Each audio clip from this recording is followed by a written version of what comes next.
जया ने बचपन से लेकर जवानी तक बड़ी मुश्किलों भरे दिन गुजारे थे। माँ के मर जाने के बाद मायका उसके लिए पराया हो गया था, लेकिन शादी के बाद जया को ससुराल ऐसा मिला जहां उसे मायके वाले सारे सुख मिले। जया 10 साल की थी तब उसकी माँ की मौत हो गई थी। घर में दादा दादी और पिता थे, लेकिन जया को कोई पसंद नहीं करता था। जया अपने घर वालों का प्यार पाने के लिए तरस गई थी। हमने तो सोचा था कि पोता होगा, लेकिन पोती देकर इसे हमारे भरोसे छोड़ गई। अब हम इस लड़की का क्या करेंगे? ये हमारे खानदान का नाम थोड़े ही रोशन करेगी। विजेंद्र बेटा, तू दूसरी शादी कर ले। कम से कम हम मरने से पहले पोते का मुंह तो देख लें। कैलाशी और विनोद के कहने पर जया के पिता ने दूसरी शादी कर ली। सौतेली माँ के आते ही जया के दुख भरे दिन शुरू हो गए। दादा दादी तो पहले ही नापसंद करते थे, पिता ने भी मुंह मोड़ लिया था। सौतेली माँ की पूछ घर में उस समय और बढ़ गई जब उन्होंने एक बेटे को जन्म दिया।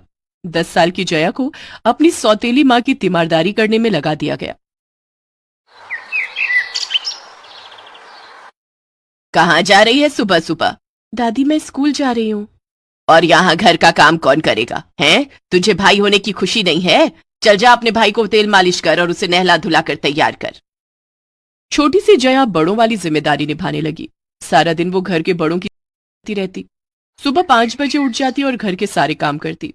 किसी तरह पिता से मान मनोवल करके उसने 10वीं तक की पढ़ाई की।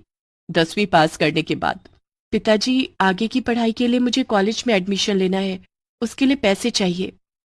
क्या कहा? आगे की पढ़ाई करेगी? हैं? सुन विजेंद्र, इसे कॉलेज भेजने की कोई जरूरत नहीं है। अब इसके हाथ पीले कर दे। पढ़ाई लिखाई के नाम पर पैसे बर्बाद करेगी और ना जाने क्या गुल खिलाएगी। कहीं हमारी नाक ही ना कटवा दे। क्या शादी? इतनी जल्दी? दादी, अभी मेरी उम्र ही क्या है, अभी मुझे पढ़ने दो। जया ने अपने पिता से काफी मिन्नतें की, जिसके बाद विजेंद्र ने उसे आगे पढ़ने की इजाजत दे दी। लेकिन वो इजाजत भी सिर्फ कहने के लिए थी। जया को अपने कॉलेज की फीस खुद जुटानी पड़ती थी, जिसके लिए वो छोटे बच्चों को ट्यूशन पढ़ाने लगी। एक दिन, जया कहाँ जा रही है? माँ, बच्चों को ट्यूशन पढ़ाने जा रही हूँ। अच्छा, ट्यूशन पढ़ाना तो सिर्फ बहाना है। असल में तुम्हें घर का काम करने से छुटकारा चाहिए, लेकिन मैं ऐसा होने नहीं दूंगी। कल को तेरी शादी होगी तो ससुराल वाले कहेंगे कि माता पिता ने कुछ नहीं सिखाया। चल, पहले घर के सारे काम निपटा, उसके बाद ट्यूशन पढ़ाने जाना। लेकिन माँ, अगर मैं समय पर ट्यूशन पढ़ाने नहीं गई तो मेरा ये काम मुझसे छूट जाएगा। फिर कॉलेज की फीस भरने के लिए पैसे कहाँ से लाऊंगी? पिताजी तो मुझे पैसे देते नहीं है। तुझे कौन सा कलेक्टर बनना है? हाँ, आखिर शादी के बाद तुझे ससुराल का कामकाज ही तो संभालना है।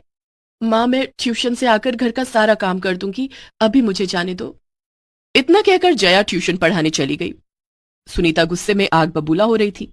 बहुत पढ़ निकल गए हैं। आज इसने मेरी बात नहीं मानी।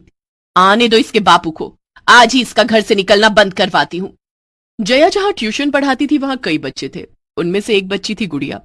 जया गुड़िया के घर ट्यूशन पढ़ाने जाया करती थी और बाकी बच्चे भी वहीं आया करते थे। गुड़िया के घर जया का रोज का आना जाना था। गुड़िया के घर वाले जया को बहुत पसंद करते थे। जया को तो पता भी नहीं था कि गुड़िया के घर वाले गुड़िया के चाचा रवि से उसकी शादी करवाना चाहते थे। उस दिन जब जया ट्यूशन पढ़ाकर घर लौटी तो उसके पिता विजेंद्र उसका इंतजार कर रहे थे। सौतेली माँ सुनीता ने विजेंद्र को जया के खिलाफ काफी भड़का दिया था। आ गई तू? कहाँ गई थी? पिताजी, मैं बच्चों को ट्यूशन पढ़ाने गई थी।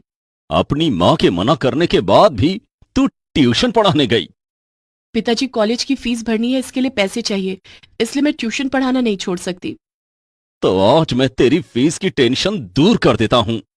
क्या पिताजी, आप मुझे फीस के लिए पैसे देंगे?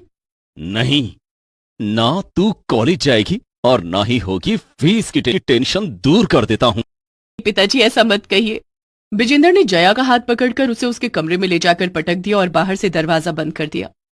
कान खोल कर सुन ले जया, कल तुझे देखने के लिए लड़के वाले आ रहे हैं। अब तो इस कमरे से तभी बाहर कदम रखेगी, अब इस घर से तेरी डोली ही उठेगी। जया रात भर रोती रही और अपनी माँ को याद करती रही। माँ, तुम मुझे छोड़कर क्यों चली गई? मुझे भी अपने साथ क्यों नहीं ले गई?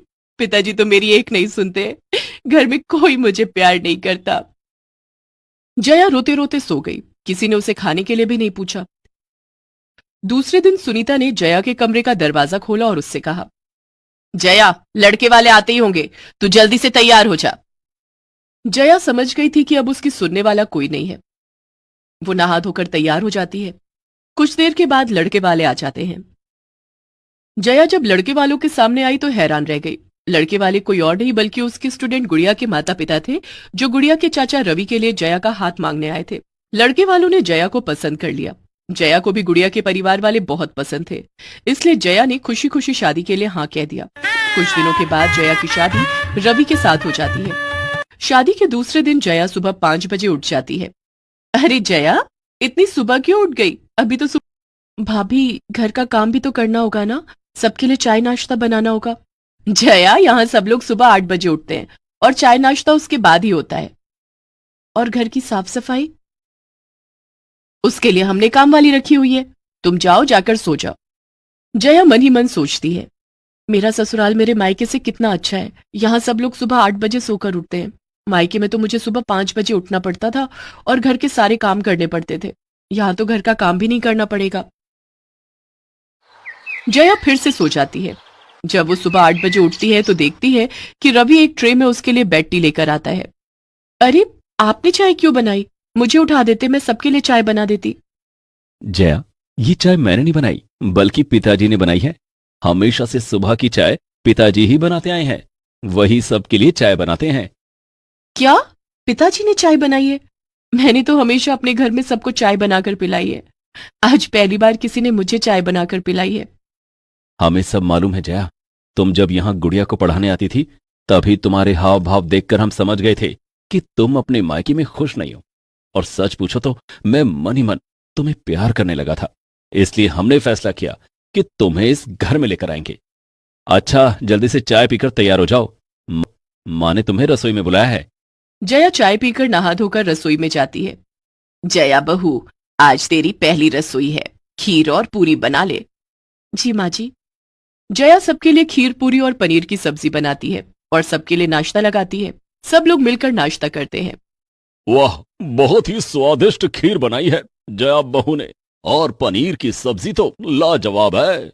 जया बहू की पहली रसोई के लिए इनाम तो बनता है, और इनाम भी जया बहू की पसंद का होना चाहिए। बोलो बहू, तुझे इनाम में क्या चाहिए? जया ने डरते डरते अपने ससुर से कहा, बाबूजी, बाबूजी, मैं आगे पढ़ना चाहती हूँ। जया को लगा शायद उसके ससुराल वाले उसे पढ़ने की इजाजत नहीं देंगे, लेकिन ऐसा नहीं हुआ।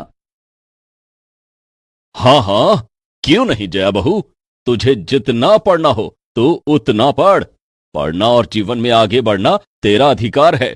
कल से रवि तुझे कॉलेज छोड़ दिया करेगा। ससुराल आकर तो जैसे जया की खुशियों को पंख लग गए थे। उसकी पढ़ाई जो फिर से शुरू हो गई थी। दूसरे दिन से जया फिर से कॉलेज जाने लगी और अपनी पढ़ाई करने लगी। जया ने पहले की तरह फीस जुटाने के लिए नहीं, बल्कि अपने शौक के लिए, कॉलेज की फीस के लिए उसे ससुराल से पैसे मिलने लगे। जया के ससुराल वाले उसकी पढ़ाई में उसकी खूब मदद करने लगे। मैंने कभी सपने में भी नहीं सोचा था कि जितने दुख मैंने मायके में सहे हैं, उसके बदले का सुख मुझे ससुराल में मिलेगा। मैं कितनी भाग्यशाली हूं कि मुझे इतना अच्छा ससुराल मिला है। जया ने ससुराल में खूब मन लगाकर पढ़ाई की और पढ़ लिख कर एक दिन सच में कलेक्टर बन गई। जया के कलेक्टर बनने की खबर जब उसके मायके वालों को लगी तो वे जया को बधाई देने उसके ससुराल आए। बाबूजी, माँ, आप लोग मुझे बधाई देने क्यों आए हैं? आप लोगों ने तो मेरी पढ़ाई छुड़वा दी थी। आप लोग नहीं चाहते थे कि मैं पढ़ाई करूं। मुझे कौन सा कलेक्टर बनना था, यही कहा था ना माँ आपने। लेकिन आज मैं सचमुच में कलेक्टर बन गई, और ये सब सिर्फ मेरे ससुराल वालों की वजह से हुआ है। इनके सहयोग से ही मैं आगे पढ़ पाई और कलेक्टर बन पाई हूँ। आज एक बहू ने पढ़ लिख कर अपने ससुराल का नाम रोशन किया है। अगर आप लोगों ने मेरी सहायता की होती तो शायद एक बेटी अपने माता पिता का नाम रोशन करती। मैं बहुत खुशनसीब हूँ कि मुझे ऐसा ससुराल मिला जो मेरे मायके से भी अच्छा है। जया के माता पिता अपना उतरा हुआ चेहरा लेकर वहां से चले